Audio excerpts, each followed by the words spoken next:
룻기 2장 1절에서 13절입니다. 키워드는 보아스의 호의, 하나님 역사의 동참자, 하나님 역사로의 초대입니다.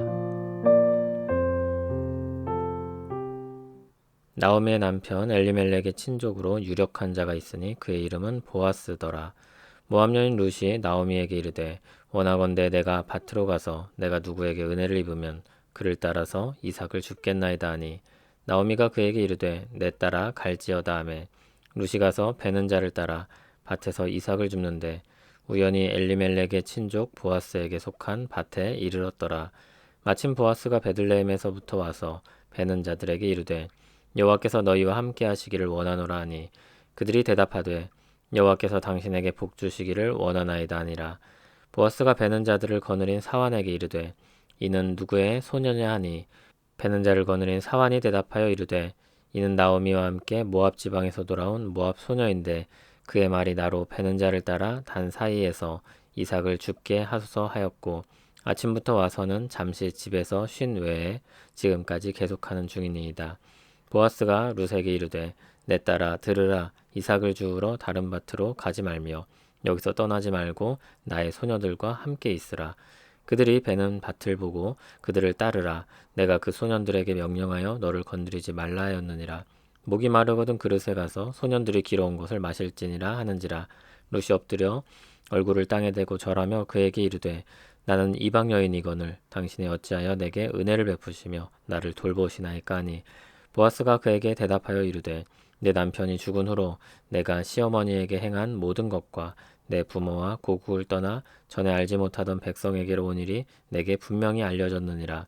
여호와께서 내가 행한 일에 보답하시기를 원하며 이스라엘의 하나님 여호와께서 그의 날개 아래에 보호를 받으러 온 내게 온전한 상 주시기를 원하노라 하는지라.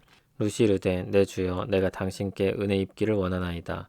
나는 당신의 하녀 중에 하나와도 같지 못하오나 당신이 이 하녀를 위로하시고 마음을 기쁘게 하는 말씀을 하셨나이다 하니라. 아멘. 1절에서는 새로 나온 등장인물인 보아스를 소개하고 있습니다. 엘리멜렉의 친족 중에 유력한 자입니다. 이 사람이 아주 중요한 역할을 하게 될 것입니다. 2절에 다시 장면이 바뀌어서 룻과 나오미의 대화가 나옵니다. 모압 여인 룻이 이삭을 주우러 가겠다고 말합니다.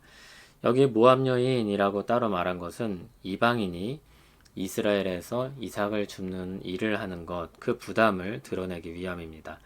나오미는 어쩔 수 없는 상황이기 때문에 룻을 보내기로 허락합니다.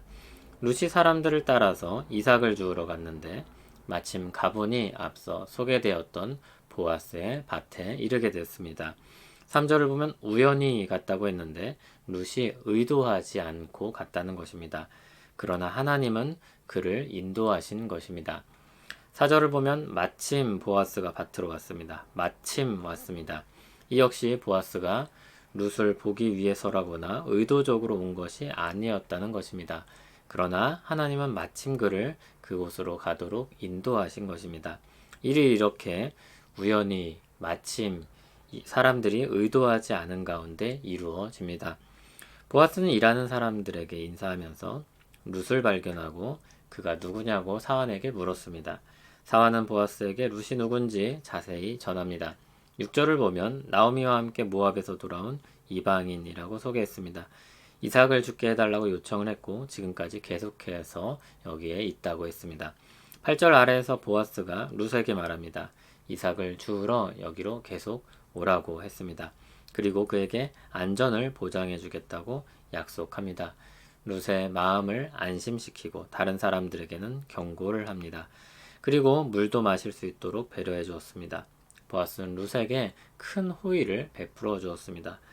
룻은 그에게 엎드려 절하며 이방 여인인 자신을 어찌 호의로 대해 주었는지 물었습니다. 보아스의 대답이 11절 아래에 나옵니다. 보아스는 나오미의 이야기에 대해 알고 있습니다. 룻이 나오미와 함께 돌아왔고 나오미를 어머니처럼 모신 것도 알고 있습니다. 보아스는 하나님이 보답해 주실 것을 바라며 룻을 축복합니다. 룻은 보아스에게 감사의 말을 전합니다. 하나님을 믿고 따르는 사람들이 호의를 베풀고 있습니다. 그들은 하나님의 계획을 알지 못한 채 각기 자기 자리에서 하나님의 백성으로 살아갑니다.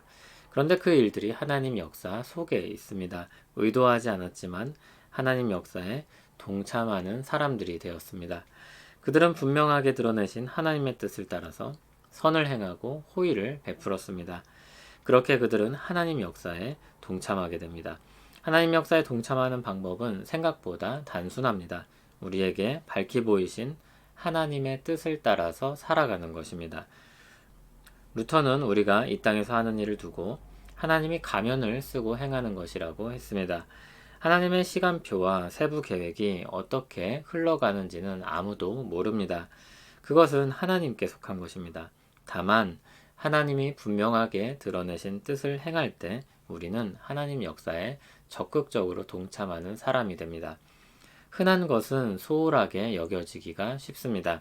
공기와 물 같은 것이 그렇습니다. 그러나 그것은 생존에 반드시 필요하고 너무나도 중요한 것들입니다. 코로나 이전에는 너무 당연했던 것들이 규제로 인해 막히고 제한되었습니다.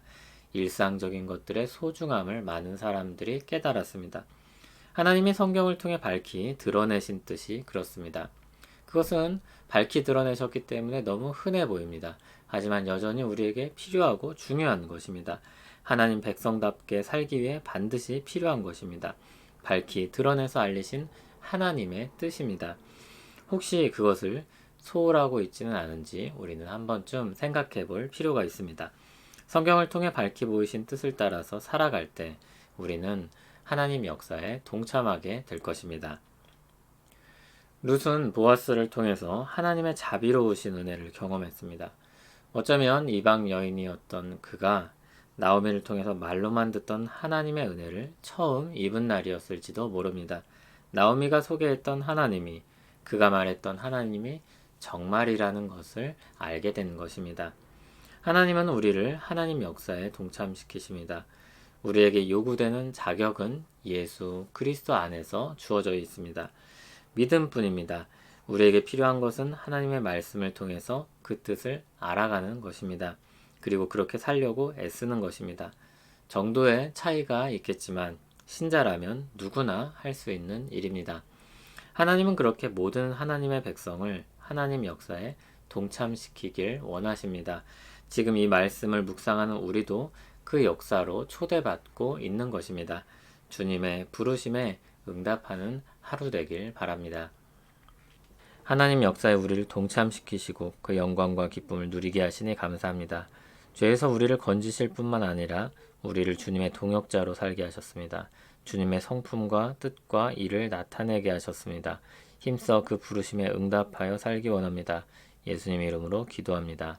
아멘.